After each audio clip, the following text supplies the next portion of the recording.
Terima kasih Anda masih bersama kami dalam Sapa Indonesia Pagi, masih membahas soal bagaimana dinamika yang terjadi di tubuh Partai Golkar setelah Erlangga Hartarto mundur. Semalam, rapat pleno memutuskan nama Agus Gumiwang Kartasasmita menjadi PLT Ketua Umum. Tapi kemudian yang menjadi menarik adalah Agus Gumiwang Kartasasmita sudah terang-terangan mengatakan tidak akan maju dalam kandidat bursa calon ketua umum definitif di Munas luar biasa. Masih membahasnya bersama dengan Kang Ujang Komarudin, kemudian ada Bung Dev Laksono dari Partai Golkar dan juga ada Bung Herzaki dari Partai Demokrat juga mewakili dari Koalisi Indonesia Maju. Saya ke Bung Dev. Bung Dev, ini kan menarik sekali ya, mengatakan Pak Agus Gumiwang mengatakan tidak akan mencalonkan diri, saya hanya menjembatani. Kemudian yang kemarin juga pada hari yang sama Bang Idrus Marham mengatakan bahwa nama Bahlil Lahadalia ini sudah mengantongi setidaknya dukungan dari 30 DPD begitu. Benarkah sudah ada operasi-operasi semacam ini sebelum Munas luar biasa yang bisa dikatakan ya tinggal melenggang mulus saja begitu? Nama Bahlil Lahadalia, Bung Dev. Kalau melenggang tiga mulus saja tergantung nanti hasil munasnya seperti apa ya. Yang saya belum bisa menjawab terlalu jauh. Kenapa? Karena saya juga belum mengetahui persis surat dukungan DPD itu dalam bentuk apa. Apakah itu dalam bentuk verbal atau apakah sudah ada surat yang keluar atau sudah ada baru berdasarkan pertemuan. Nah, nanti kita lihat sejauh mana. Akan tapi semua kader Golkar itu ya kita ini memiliki karakter, kalau dalam serangan kita pasti akan langsung menjadi lebih merekat, menjadi lebih solid, lebih satu. Nah, justru dalam hantaman dan tantangan ya, ketika kita menghadapi sedikit masalah, kita langsung cepat merekatkan untuk menghadapi sehingga bisa menyelesaikan kendala tersebut. Okay. Apalagi kita berkaitan dalam pemilihan ketua umum. Nah, jadi pasti kita itu akan cepat untuk beradaptasi untuk lebih agar segera satu nama untuk memilih ketua umum yang terbaik untuk kita semua. Tapi nama Pak Bahlil Lahadalia ini memang sudah memenuhi syarat kan kalau untuk menjadi ketua umum definitif dari segi ADART? Dari segi ADART sudah memenuhi persyaratan beliau. Oke, saya ke Kang Ujang. Kang Ujang, sebenarnya apa sih yang menjadi pertimbangan agar bisa menjadi ketua umum dari Partai Golkar? Partai yang kita tahu menjadi salah satu partai tertua di Indonesia setelah PDI Perjuangan dan juga Partai Persatuan Pembangunan. Dan kita tahu Partai Golkar ini selalu berdampingan dengan pemerintah. Yang pertama tentu DNA Partai Golkar, DNA kekuasaan, DNA pemerintahan. Cuma sebelum ke situ saya akan jelaskan dulu kenapa selalu ada dalam pemerintahan, ya, selalu ada dalam kekuasaan. Ada 3 hal atau 3 variabel yang bisa saya jelaskan untuk bisa menjadi ketua umum. Ya, pertama itu faktornya adalah dia punya jabatan. Harus ada punya jabatan dulu di Partai Golkar, di pemerintahan. Pemerintahan. Ya, sebagai menteri, ketua DPR, ketua MPR, wakil ketua. Jadi kalau mau jadi ketua umum pasti harus punya jabatan. Misalkan Pak Erlangga menteri, Pak Agus Gumiwang juga menteri, Pak Bahlil juga menteri, atau siapapun yang punya jabatan strategis di Republik ini, dia baru punya peluang. Kalau nggak punya jabatan juga nggak bisa, sulit. Yang kedua itu yang paling penting bagi saya adalah restu RI 1. Jadi restu RI 1 diakui atau tidak suka itu ada, siapapun ketua umumnya pasti itu akan mendekat kepada meminta restu kepada RI 1, siapapun presidennya gitu. Yang ketiga ini uang, karena bagaimanapun di semua partai ya ketika munas ya agak mahal gitu harga DPD itu. Nah, oleh karena itu saya melihat dari 3 faktor ini kenapa selalu ada dalam pemilihan, karena tadi ketika meminta restu izin kepada presiden, nah ini selalu akan dekat, selalu akan berdampingan dengan kekuasaan. Ya siapa yang tadi ya direstui oleh presiden, direstui oleh pemerintah, dialah yang akan menjadi ketua umum. Jadi saya melihatnya seperti ini, analisa yang objektif yang bisa saya sampaikan. Tentu saya sayang kepada Partai Golkar, partai besar, ya tentu pilihan di pemerintahan mungkin pilihan yang terbaik. Bahkan di pemerintahan Pak Jokowi selalu dijangkar pemerintah, loyal terhadap Pak Jokowi, lalu hasilnya juga menang. Artinya suaranya bertambah kursi di DPR. Apalagi yang kemarin Pilpres kemarin ya kan? Ya, Pilpresnya menang mendukung Prabowo Gibran, pilegnya juga DPR juga bertambah kursinya. Artinya ini adalah suatu prestasi yang dimiliki oleh Partai Golkar. Tetapi tadi ketika sudah masuk pemerintahan, ya tentu tadi ada dalam konteks tadi kerjasama dengan sang presiden itu, siapapun sang presidennya begitu. Oke, dan Anda melihat nama Bahlil Lahadalia juga sudah mendapatkan restu dari Presiden Joko Widodo? Kan saya sudah analisa tadi. Jadi saya dari 2 hari mengkalkulasi ya, data-data gitu, informasi yang saya harus analisa, saya pilah-pilah secara objektif. Saya sudah sampaikan tadi di awal kepada Mbak Adisti bahwa skema yang saya baca adalah menempatkan Pak Agus Gumiwang sebagai pelaksana tugas. Dan ini terjadi kan. Jadi pleno memutuskan itu gitu. Dan itu ya hal yang lumrah saja, hal sudah biasa terbaca saja. Ya, tapi saya sudah membacanya. Nanti diadakan Rapimnas sudah dijadwalkan, termasuk Munas. Bahkan saya katakan Munasnya itu waktu itu saya mengatakan tanggal 17 atau tanggal 25. Saya agak salah, tetapi saya mengatakan di bulan ini. Agustus, bisa dicek juga itu komentar saya di banyak media. Nah, lalu saya katakan juga bahwa nanti itu Pak AGK hanya menjadi jembatan. Terbukti kan Pak AGK tidak akan maju. Itu saja bisa diprediksi analisa saya. Dan lalu saya katakan nanti itu kemungkinan besar ketua umumnya adalah Pak Bahlil Lahadalia. Dan saya mengatakan itu ya secara objektif saja. Kenapa? Karena tugas kami ya akademisi, tugas kami pengamat menyampaikan fakta dan data. Tergantung nanti Partai Golkar, apakah memang memilih Pak Bahlil atau tidak ya. Tapi analisa saya mengatakan seperti itu. Kemungkinan besar. Ya, lihat saja bagaimana Pak Bahlil memenuhi syarat. Lalu bagaimana sudah didukung oleh 30 DPD. Itu kan indikasi-indikasi mengarah bagaimana pernyataan-pernyataan Wakil Ketua Umum di media ya. Banyak Pandu Sudah terkonstruksi dengan baik. Jadi ini saya membacanya bukan sesuatu yang rumit. Tapi itu pun saya katakan kita menghargai apa yang dilakukan oleh Partai Golkar. Siapapun Ketua Umumnya itu hasil dari musyawarah demokratis ya, pemilihan yang ada di Munas Partai Golkar. Tetapi kita membacanya ya ini adalah skema-skema yang menurut saya ya yang bisa sudah kita baca secara sederhana dalam konteks analisa politik saya begitu. Oke, Bung Dev, bagaimana dengan analisa Kang Ujang soal DNA Partai Golkar yang memang selalu berdampingan dengan pemerintah, termasuk juga yang mau menjadi ketua umum Partai Golkar ini tadi ada beberapa pertimbangan, salah satunya adalah mendapatkan restu dari RI1, kemudian juga harus punya jabatan baik itu di kementerian atau di menteri, posisi menteri, termasuk juga isi tas. Gimana, Bung Dev? Ini sudah terpenuhi nih nama Bahlil Lahadalia syaratnya. Ya memang Golkar itu syarat dengan kepentingan penguasa. Jadi memang Golkar itu selalu di dalam ruang lingkup pemerintahan, baik di pemerintahan sebelumnya, apalagi di pemerintahan yang akan datang. Karena jelas-jelas Golkar itu mencalonkan Pak Prabowo dan selama kampanye kemarin kita sudah melakukan kegiatan kampanye yang cukup masif. Termasuk juga baik di dalam internal ataupun eksternal ya, baik yang dilakukan secara langsung dengan struktural Golkar ataupun menggunakan lapisan-lapisan di luar dengan memanfaatkan jaringan-jaringannya. Nah, jadi ini semua saling berkaitan dan juga kepentingan-kepentingan untuk memastikan smoothnya transisi pemerintahan, target pemerintahan ke depan itu tercapai. Nah, ini menjadi tugas-tugas Golkar. Maka ketua umum yang akan datang itu ya pasti wajibnya melanjutkan pemikiran dan juga berdampingan dengan pemerintahan yang sudah berlangsung agar target-target pemerintahan itu tercapai dan Golkar menjadi salah satu motor utama dalam pergerakan tersebut. Termasuk juga restu dari pimpinan ya RI1. Berarti begitu ya, Bung Dev? Gini, kalau masalah restu apa tidak itu udah hal yang berbeda ya. Kita Golkar, kita bicara Golkar adalah bicara mekanisme yang internal yang berjalan sendiri secara internal. Nah, jadi ini lebih dulu gitu yang harus dijalankan. Nah, lalu dengan kalau kita bicara restu, ya pasti presiden sekarang atau presiden nanti pasti akan menyerahkan sepenuhnya kepada internal Golkar. Nah, kenapa? Karena Golkar sudah menjadi bagian dari pemerintahan. Jadi siapapun yang terpilih pasti akan nyambung dengan pemerintahan yang sekarang atau yang akan datang. Oke, termasuk juga ya pasti dapat restu lah ya, karena kan berdampingan juga sama pemerintahan begitu ya, Bung Dev.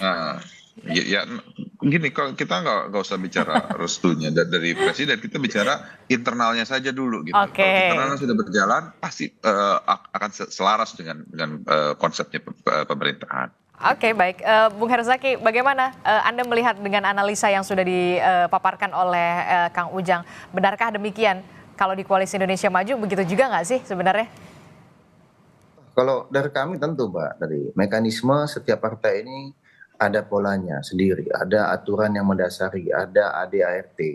Ya kita fokus di situ saja gitu. Apa yang menjadi landasan hukumnya, aturan organisasi masing-masing itulah yang akan kita gunakan. Itu yang di Demokrat. Dan kami meyakini apalagi di Golkar. Teman-teman Golkar ini kan partai besar, partai mapan. Semua mekanisme bahkan setahu saya mau tadi Bang Dev sampaikan. Guncangan apapun itu, jika pun ada itu sudah biasa diambil oleh Golkar. Untuk yang kali ini pun kami melihatnya ya kita hormati proses dan mekanisme yang ada di Partai Golkar. Siapapun yang menjadi ketua umumnya, Demokrat akan menyambut baik dan tetap akan melakukan kerjasama yang samanya sudah terjalin. Ya kami ini kan sama-sama partai pemenang pemilu Mbak. Oke. Ya kan? Ya kita ini pemenang pilpres ya Bang Dev ya, gitu ya. Jadi kita ini santai-santai aja gitu, karena kan. Berarti tetap kompak ya nanti Pilkada Jakarta mengusung Ridwan Kamil ya? Kompak, ya. Mau Ridwan Kamil, mau siapapun, kami tetap akan kompak Mbak gitu. Kita semua bicarakan bersama. Jika memang ada kesepakatan mengusung satu calon di daerah tertentu ya kita dukung sama-sama. Tapi kalau misalnya katakanlah sama-sama punya jago kuat ya nggak apa-apa. Yang penting kan nanti pemenangnya tetap pemimpin yang sejalan selaras dengan apa yang menjadi visi misi dan program dari Bapak Prabowo dan Pak Gibran Pak. Nah ini yang menjadi penting bagi kami Demokrat, bagi teman-teman Golkar dan Gerindra dan partai-partai lain yang tergabung dalam KIM, bagaimana agar pemimpin-pemimpin daerah yang kita perjuangkan semuanya punya visi misi dan program yang sejalan dan selaras apa yang menjadi mimpi cita-cita dari Pak Prabowo dan Mas Gibran. Karena inilah janji kami kepada rakyat ketika pilpres lalu. Nah ini akan kami wujudkan ketika Pak Prabowo dan Pak Gibran sudah menang. Gitu. Ngomong-ngomong soal Pilkada Jakarta nih Bung Herzaki, ini kan Golkar ini lagi berurusan dengan internalnya sendiri begitu ya. Untuk Pilkada Jakarta bagaimana nih? Apakah nunggu selesai dulu nih Golkar gitu urusannya, baru ini lagi membahas lagi komunikasi soal cawagup dari RK atau seperti apa? Ya secara simultan ya, karena bagaimana proses politik itu kan berjalan terus menerus, tidak dihasilkan oleh satu aksi saja atau oleh satu event aja atau satu kegiatan, tetapi kita berjalan secara terus menerus gitu. Begitu juga dengan dialog atau komunikasi dengan teman-teman Golkar, kan hampir setiap hari bertemu nih. Ya, pimpinan-pimpinan partai Golkar, Demokrat, Gerindra, PAN, dan teman-teman KIM, dan maupun partai lain. Ini kan hampir setiap hari ada pertemuan gitu, ada diskusi gitu, membahas pilkada daerah ini, daerah itu. Oh ada yang barengan, ada yang tidak gitu kan. Ini suatu hal yang wajar saja dalam demokrasi. Karena tadi lagi-lagi kita semua ini partai-partai besar, punya jago-jago kuat. Ya nggak mungkin lah Mbak, kita maksakan Demokrat punya jago kuat, udah bersiap 5 tahun. Atau teman-teman Golkar punya jago kuat, sudah bersiap 5 tahun. Lalu kami bilang, jangan dong gabung ya, nggak juga gitu kan. Jika silakan aja, atau pemenangnya kita juga. Nah kalau misalnya berbicara mengenai Pilkada Jakarta, ya terus Mbak ini proses terus berlanjut. Termasuk soal pembahasan siapa yang akan mendampingi RK ya nanti di Jakarta. Ya tentunya kalau kami Demokrat hari ini tidak akan menyampaikan kita dukung A dukung B ya, tetapi pasti kita akan sejalan selaras dengan teman-teman Golkar dan teman-teman Gerindra, karena kami Mbak biasanya kalau Demokrat ini kita tunggu sudah ada cagup cawagup atau bupati wakil bupati ini baru kita umumkan. Gitu. Nah, tapi kalau dalam berproses ini kita komunikasi intens dengan teman-teman Golkar dan juga teman-teman Gerindra, dan memang betul Pak Ridwan Kamil itu adalah salah satu calon kuat yang akan kemungkinan kami dukung di Pilkada Jakarta karena memenuhi 3 kriteria Mbak. 1 punya kans menang, 2 punya integritas, dan 3 punya jejak rekam yang sangat baik ketika menjadi kepala daerah baik di Jawa Barat maupun di Kota Bandung. Gitu. Seperti yang disampaikan oleh Ketua Umum kami, Mas Ahaye. Saya ke Kang Ujang. Kang Ujang, gimana nih? Apakah nanti Anda melihat dengan masuknya Ketua Umum Partai Golkar yang baru secara definitif yang akan dihasilkan oleh Munas luar biasa oleh Partai Golkar, taruhlah kita berandai-andai nama Bahlil Lahadalia gitu ya kan? Apakah nanti akan ada perubahan peta politik khususnya di Pilkada Jakarta? Ya bisa berubah juga bisa tidak. Artinya begini, Ridwan Kamil yang katakanlah sudah dimandatkan lah oleh Pak Erlangga itu bisa juga didukung oleh KIM. Kalau Bang Herzaki katakan ingin menang, karena memang kalau kita bicara pilkada kan ketokohan, tokoh yang laku dijual, tokoh yang katakanlah bisa mendapatkan dukungan dari warga Jakarta itu pasti. Kalau enggak ya sulit. Nah, tetapi memang apakah misalkan dengan Pak Bahlil kalau jadi ketua umum nanti katakan ditetapkan dan misalkan tanggal 20 atau 21 Agustus. Lalu apakah berubah? Katakan bisa berubah bisa tidak, atau gini skemanya. Ridwan Kamil calon gubernurnya, Kaesang calon wakil gubernurnya. Tapi bisa juga nanti Ridwan Kamil tersisih lalu tahu-tahu Kaesang yang jadi calon gubernur kalau misalkan melawan kota kosong. Seberapa besar peluang itu? Ya mungkin saja. Saya meyakini ya di politik tidak yang tidak mungkin. Dan itu menurut saya sangat mungkin bisa probabilitasnya bisa 60%. Tapi sekali lagi kita kembalikan kepada Partai Golkar dan Kim ya. Apakah memang betul-betul serius hingga akhir di tanggal 29 Agustus pendaftaran akhir ya untuk mendaftarkan Ridwan Kamil dengan pasangannya. Apakah Kaisang mungkin? Atau dibalik juga Kaisang memang jadi menjadi calon gubernur dan itu mungkin bagi saya. Karena dalam politik lihat saja bagaimana Anies yang memiliki elektabilitas tinggi yang dianggap kuat hari ini sulit untuk mendapatkan dukungan. Betul. Jadi dalam konteks kalkulasi politik serba mungkin dan bisa berubah dan juga bisa tidak begitu. Termasuk juga kemungkinan Pak Jokowi dan juga keluarga mungkin Gibran Rakabuming Raka juga bisa diposisikan mendapatkan posisi di Partai Golkar setelah nama Bahlil Lahadalia sebelum tanpa mengurangi nanti hasil munaslup. Bisa nggak berada dalam situ? Ya saya yakin lah. Ini kan ada terjadi kompromi ya. Kompromi antara Pak Erlangga dengan Pak Bahlil pengurus yang baru. Lalu dengan pihak pemerintah kan pasti nih terkorelasi. Nggak mungkin berdiri sendiri.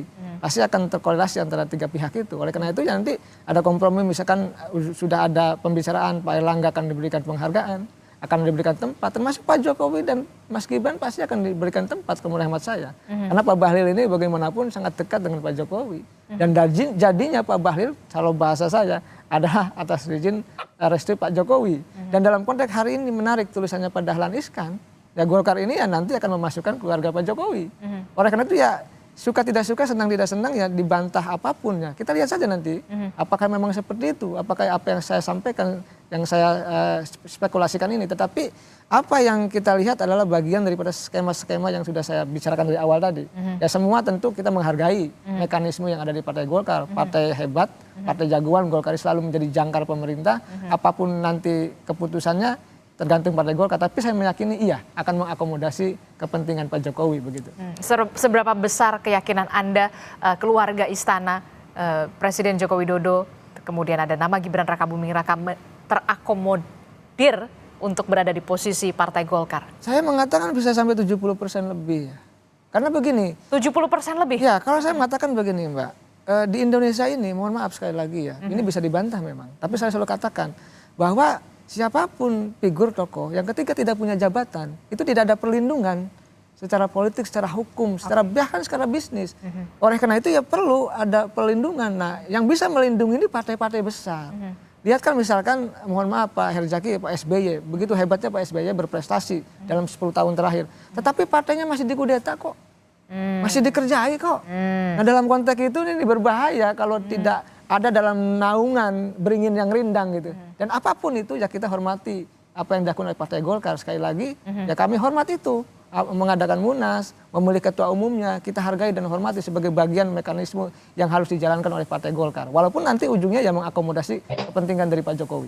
Anda melihat nanti akan ada resisten nggak sih ketika memang dari internal Partai Golkar, khususnya dari senior Partai Golkar? Sulit ya, saya pasti akan terima. Ini kan susah, di banyak partai itu kesulitannya adalah ada tanda petik ya. Ada persoalan-persoalan yang saya tidak bicarakan. Ya ada tekanan lah yang paling bahasa yang paling halusnya itu. Jadi saya melihat kalau itu sudah berjalan ya maka akan menerima semuanya. Resistensi Bahlil pun ada tapi tetap akan jalan dan sesuai dengan mekanisme akan terpilih. Resistensi misalkan Jokowi ya pasti ada tapi juga akan jalan. Karena Golkar sudah mengalami banyak persoalan yang bisa diselesaikan. Jadi saya melihat ya ini soal kepentingan akomodasi politik yang harus dijaga oleh Partai Golkar. Dan sekali lagi saya meyakini Golkar bermain aman, bermain smooth dan selalu bisa menyelesaikan persoalan. Tetapi tadi ya kita terkaget-kaget Pak Erlangga mundur, pasti ada masalah tetapi itu bisa diselesaikan oleh Partai Golkar begitu Pak. Oke, terakhir Bung Dev terkait dengan analisa dari Kang Ujang ini saya juga terkaget-kaget begitu ya jika nanti memang nama Bahlil Lahadalia menjadi ketua umum definitif yang memang direstui dan dikehendaki oleh seluruh unsur Partai Golkar ada spekulasi akan ada akomodasi terhadap keluarga istana nama Presiden Jokowi termasuk Gibran Rakabuming Raka yang nantinya juga akan ditempatkan di posisi Partai Golkar. Bung Idrus juga sudah mengatakan kalau memang Presiden Jokowi mau masuk Partai Golkar tentu menjadi berkah tersendiri. Anda sependapat? Ya, kalau bila mana Presiden Jokowi akhirnya masuk ke dalam Partai Golkar pasti akan menjadi aset yang luar biasa. Baik kepada beliau akan terus tetap mengabdi kepada bangsa dan negara dan juga kepada Partai Golkar. Pasti akan mendapatkan dukungan semangat baru dan juga pandangan-pandangan baru dan perspektif dari beliau selama menjabat selama 10 tahun. Dan itu semua bisa menjadi bagian dari kinerja-kinerja politik Golkar, baik di tingkat pusat melalui DPR RI atau melalui menteri-menterinya nanti di pemerintahan yang akan datang, dan juga melalui kepala daerah dan DPRD se-Indonesia.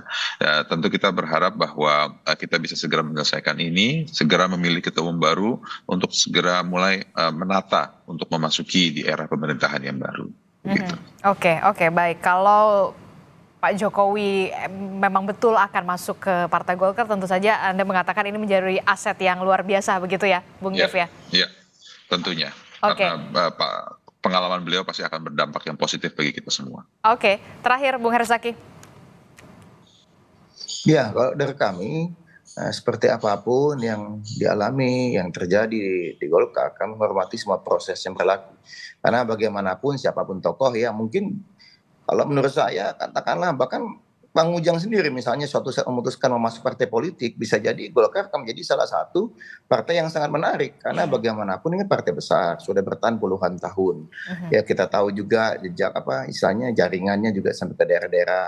Ya kami sendiri juga banyak belajar dengan teman-teman Golkar. Kami kan masih baru 22 tahun ya, tahun ini baru mau 23 tahun, beda jauh nih dengan teman-teman Golkar. Tapi tentunya kami siap dengan siapapun pemimpin baru. Nanti di Partai Golkar, ada tokoh-tokoh baru di Partai Golkar. Ya, Demokrat akan terus selalu bekerja sama bagaimana kita menjaga 5 tahun ke depan, pemerintahan Pak Prabowo dan Pak Gibran bisa membuat Indonesia makin maju dan makin sejahtera.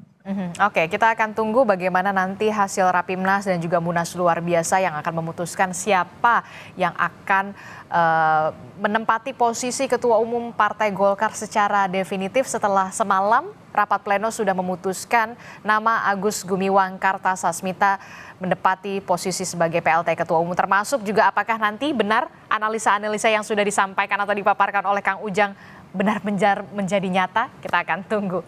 Terima kasih Bung Dev dan juga Bung Herzaki. Kang Ujang, terima kasih telah bergabung bersama kami. Selamat pagi Bapak-Bapak. Assalamualaikum, sehat selalu. Bang Dev, Bang Herzaki. Waalaikumsalam. Terima kasih Bang Dev. Terima kasih Kang Ujang.